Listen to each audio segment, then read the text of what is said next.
Hello guys, welcome back to our YouTube channel. ഇന്ന് ചെയ്യാൻ പോകുന്നത് ഹെയർ കെയർ ആണ്. അപ്പോൾ അതിനാവശ്യമായിട്ടുള്ള മൈലാഞ്ചി നമ്മൾ ആദ്യം സെപ്പറേറ്റ് ആക്കി വെക്കുകയാണ്. അപ്പോൾ അതിന് നൈനും കൂടി നമുക്ക് ഹെൽപ്പ് ചെയ്യാനായിട്ടുണ്ട്. ഇത് കണ്ടോ, മൈലാഞ്ചി ഇങ്ങനെ സെപ്പറേറ്റ് ആക്കി ഇതുപോലെ ഇങ്ങനെ ആക്കി വെക്കണം. പിന്നെ അത് കഴിഞ്ഞിട്ട് നമ്മൾ മിക്സഡ് ജാറിലേക്ക് മൈലാഞ്ചിയുടെ ഇല ഇട്ട് കൊടുത്തതിന് ശേഷം അത് പേസ്റ്റ് രൂപത്തിൽ അരച്ചെടുക്കണം.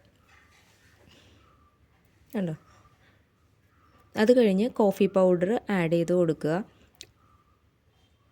അതും ആഡ് ചെയ്ത് കൊടുത്ത് പേസ്റ്റ് രൂപത്തിലേക്ക് നമ്മളതൊന്ന് അരച്ചെടുക്കണം. നമുക്കിത് മാസത്തിലൊരിക്കൽ ചെയ്യുന്നത് വളരെ നല്ലതാണ്. ഹെയർ ഗ്രോത്തിനും എല്ലാം കൊണ്ടും നമുക്ക് ഡാൻഡ്രഫ് എല്ലാം നമുക്ക് നാച്ചുറൽ ആയതുകൊണ്ട് തന്നെ നല്ല എഫക്റ്റ് നമുക്ക് കിട്ടുന്നതാണ്. അപ്പോൾ ഇതെല്ലാവരും മസ്റ്റ് ട്രൈ ചെയ്ത് നോക്കേണ്ടതാണ്. മിക്കവർക്കും അറിയായിരിക്കും, അറിയാൻ പാടില്ലാത്തവർക്കും കൂടി പറയുകയാണ്.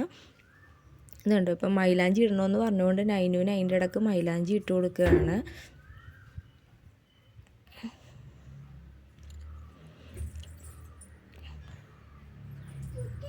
മൈലാഞ്ചി ഇടുന്നതിനനുസരിച്ച് നമുക്ക് മുടിയിൽ തിക്നെസ്സും വരാനായിട്ട് നല്ലതാണ്. നമുക്ക് കൂളിങ് ഈ ടൈമിലൊക്കെ, നമുക്ക് വേനലിൻ്റെ ടൈമിലൊക്കെ നമുക്ക് ഏറ്റവും നല്ലതാണ് മൈലാഞ്ചി യൂസ് ചെയ്യുന്നത്.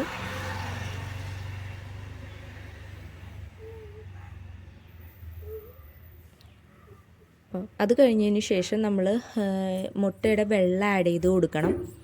ഈ പേസ്റ്റ് രൂപത്തിൽ നമ്മൾ കാപ്പിപ്പൊടിയും പിന്നെ മൈലാഞ്ചിയൊക്കെ ഇട്ട് പേസ്റ്റ് രൂപത്തിലാക്കി ഇതിലേക്ക് നമ്മൾ മുട്ടയുടെ വെള്ളം അതും കൂടി ആഡ് ചെയ്ത് കൊടുത്ത് നല്ലോണം സ്പൂൺ കൊണ്ടിരുന്ന് ഇളക്കി കൊടുക്കുക. ഇത് കണ്ടോ, ഇതുപോലെ നമ്മൾ എല്ലായിടത്തും പുരട്ടി കൊടുക്കണം. അപ്പോൾ അത് കഴിഞ്ഞ് വാഷ് ചെയ്ത് കഴിയുമ്പോൾ ഇതുപോലെ വരും. അപ്പോൾ എല്ലാവരും മസ്റ്റ് ട്രൈ ചെയ്ത് നോക്കണം. ഇഷ്ടപ്പെട്ടെങ്കിൽ സബ്സ്ക്രൈബ്.